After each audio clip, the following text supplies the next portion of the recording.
شوفوا الجمال، شوفوا الطعامة، شوفوا البساطة. النهاردة عملنا مكرونة بالفراخ، وعملنا ملوخية خضراء من اللي انا لسه عاملاها معاكم قريب من كام يوم، وعملنا طبعا اساسي جنبها الطبق الرئيسي البتنجان المخلل وفلفل مقلي، وعملنا كفتة برغل وعملناها على البوتاجاز من غير لا فرن ولا شواية ولا اي حاجة، تحفة وتجنن وطعمها حكاية. ويلا بينا واحدة واحدة نشوف الحاجات الجميلة دي اتعملت ازاي ومشينا يومنا ازاي. يلا بينا حبايبي. بسم الله الرحمن الرحيم، والصلاة والسلام على أشرف المرسلين سيدنا محمد وعلى آله وصحبه أجمعين. احنا دخلنا معاكم على الجد على طول، على المطبخ وعلى سليق المكرونة على طول، مفيش وقت. دلوقتي احنا سلقت المكرونة وبعمل دلوقتي كده ايه البشاميل. البشاميل بيتعمل 3 معالق سمنة حلوين كبار، معاهم 3 معالق دقيق وسط، دول على اللتر. لتر شوربة، لتر لبن، زي ما انت بتعملي متعودة، لتر شوربة على لبن، المهم ان هو لتر، يعني دي مقادير اللتر.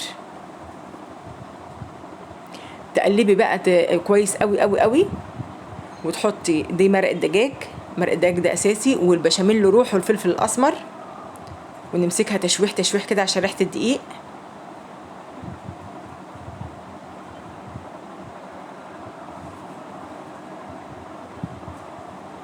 اهو شوح كويس جدا اهو. هنحط كده ده اللتر. اللتر عبارة عن ايه؟ تلتين لبن والتلت شوربة. بصوا بقى، بصوا القوام بتاعه هيبقى عامل ازاي، واللفة بتاعته هتبقى عاملة ازاي، اخر ظبط واخر جمال. اهو بصوا يا جماعة، في ناس بتحط كريمة لباني، وفي ناس بتحط قشطة، وفي ناس بتحط، يعني بصراحة دي بتبقى دسامة زايدة على اللزوم، وهي الأكلة نفسها دسمة، يعني مش محتاجة كل الدسامة اللي بتحط فيها دي، وبتبقى طعمة من غير حاجة. بس أنا بصراحة يعني الولاد كانوا جايين في الطريق، وكنت بعمل كل حاجة بسرعة بسرعة بسرعة. وحتى لو انتوا شفتوا دلوقتي مفيش مقدمة، لأن كل حاجة خرجتها من التلاجة وعملت بسرعة بسرعة بسرعة عشان ألحق أعمل غدا قبل ما هم يجوا. ده بقى هنعمل دي كانت قطعتين عندي بانيه، مسكتهم قطعتهم ورحت متبلاهم بالبصل، قعدوا في التلاجة ساعتين متبلين كده. انا حطيتهم على السمنه على طول، همسكهم اشوحهم. دول قطعتين حوالي 150 جرام بانيه، والمكرونه 400 جرام. نمسكهم بقى نشوحهم حلو، تشويحه حلوه كده لحد ما ريحتهم تبقى طالعه ومفحفحه كده وجميله. اي حاجه بتتبل ساعتين 3 قبل ما تتعمل يبقى لها طعم وريحه وشكل تاني بصراحه. حتى اللحمه، حتى اي حاجه كده. احنا خلصنا بقى البشاميل وخلصنا التعصيجه، يلا بينا، وخلصنا طبعا سليق المكرونه، يلا بينا بقى نحط ايه كله على بعضه ونشوف احنا هنعمل ايه. انا بحب قوي اعمل المكرونه، حتى لو ما عنديش الصاج اللي هو الابو حرف صغير ده، وعملتها في صينيه حرفها عالي، برضو بخليها رقيقه. انا بحب المكرونه البشاميل الرقيقه. هنحط التلت بتاع البشاميل على المكرونه، هنقلبها كلها ببعضها بيه. المكرونه لما بتبقى الخرط بتاعتها رقيقه مش تخينه، بتبقى جميله وتحفه وخفيفه، ويعني مش عارفه اقول لكم ايه بصراحه. جربوها وهتشوفوا، هتقولوا لي يا ام عمر انت عندك حق. هنحط بقى التعصيجه بتاعت الفراخ دي المتبله دي عليها، كله على بعضه، كله على بعضه كده، وبقلب كله في بعضه، كله بيطعم من بعضه وبياخد الريحه من بعضه وبياخد الطعم من بعضه، بتبقى جنان يا جماعه والله. حتى اللحمه بعملها كده، حتى لو بعمل مكرونه باللحمه برضو بعملها بنفس الطريقه.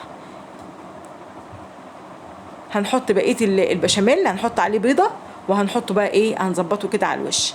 انا عايزاكم بس تسامحوني لان الصوره مش مظبوطه، الموبايل وقع مني بالحامل بتاعه، الحامل انكسر والموبايل معرفش ايه اللي حصل. الموبايل صورته مهزوزه ومش طبيعي. انا مجرد ما اخلص والله انا ما كنتش هكمل، يعني ما كنتش هكمل تصوير، بس قلت لا والله انا مكمله تصوير، وبرده هبقى معاكم ان شاء الله. بس انا هخلص بقى وهنزل اللي هو تحت لاي حد صيانه، واشوف ايه اللي حصل للموبايل يعني، فسامحوني. كده احنا حطينا البيض على بقيه البشاميل وحطيناه كله على الوش ايه، على الصينيه. انا ما بحبش بصراحه، انا احيانا بحط جبنه، بس انا بحبها كده، لكن انا عندي الولاد ما بيحبوهاش بالجبنه، عشان كده انا ما حطيتش على وش البشاميل جبنه، اللي هي الموتزاريلا والشيدر والرومي والحاجات دي، برضو بتديها، بتعلي الدسامه بتاعتها برضو، فكده احلى يعني. هي كده كده الاكله دسمه، فكده ايه يعني دسمه بسيطه مش دسمه قوي. طبعا الجماعه اللي عاملين الرجيم ما لهمش دعوه بالكلام ده خالص. انا هعمل لكم اليومين الجايين شويه اكلات رجيم بقى، هتدعوا لي. بصوا الصينيه تحفه جميله كده. دخلنا ايه الفرن. بصوا الملوخيه اللي انا عاملاها معاكم من كام يوم، بصوا خضرها وبصوا جمالها. ايه رايكم بقى؟ هتتفرجوا عليها دلوقتي بقى وهي بتتعمل، بتنطق خضرها ده بينطق كده، عشان لما تعملوا حاجه وتطلع معاكم حلوه ومظبوطه تدعوا لي على طول. دي الصينيه اللي مكان تعصيج الفراخ هنحط فيها الكفته بتاعت البرغل دي. انا بعملها بعينها كده، يعني بعملها عند الجزار لان انا ما عنديش مفرمه بصراحه. بعملها عند الجزار وبصبعها وبعينها في الفريزر وبطلعها ساعه اللزوم. برضو هنعملها مع بعض فيهم ان شاء الله من البدايه للنهايه. اهي هنعملها ايه بقى؟ هنحط عليها على البوتاجاز عادي، هنحط عليها بقى فلفل اخضر، وهنحط عليها بصل، وهنحط عليها طماطم، هنظبطها ونطعمها ونخليها زي العسل. انتوا لو جربتوها اصلا تشرفكم في اي حاجه، وبعدين موفره جدا. ربع كيلو ممكن يعمل لك كميه تحفه، وتعملي جنبها مكرونه وجنبها سلطه، تعملي جنبها رز ابيض وسلطه. الكفته دي يا جماعه انجاز، يعني انا بعملها وجبات في الفريزر كده، والله العظيم انجاز. انا الولاد احيانا بيتصلوا عليا انا جاي في الطريق يا ماما، في ثانيه بعمل كل حاجه بفضل الله وباذن الله، في ثانيه كده.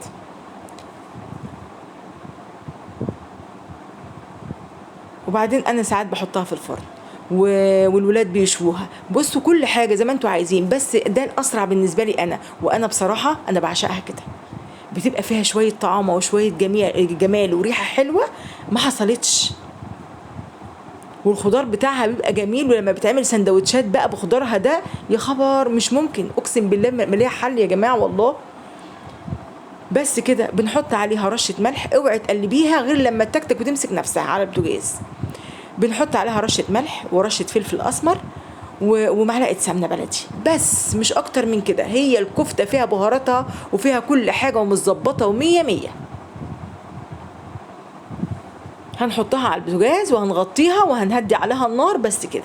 دي بقى الملوخيه، شوفوا الجمال بقى وشوفوا اللون الاخضر بتاعها. دي الملوخيه اللي انا عاملاها معاكم من يومين، اللي انا مخزناها معاكم من كام يوم، من 3 4 5 ايام تقريبا. دي تومانيه عليها اهي، بصوا جمالها. عشان لما تعملوا الحاجه وتعجبكم وتلاقوا خضرها فاقع وجميل كده تقولوا تسلم ايدك يا ام عمر، ربنا ما يحرمناش منك ابدا يا ماما ام عمر.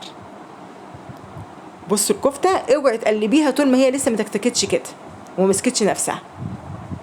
بص بقى الملوخيه اهي، الملوخيه اهي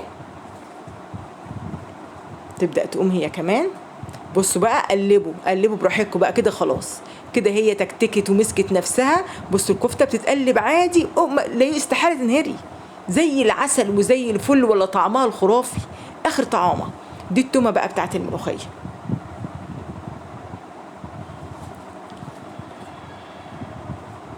بصوا بقى التومه بتاعت الملوخيه، وعلى الطشه وعلى الريحه الحلوه. ايوه ايوه ايوه ايوه، الله الله الله الله يا ام عمر، الله الله على الجمال.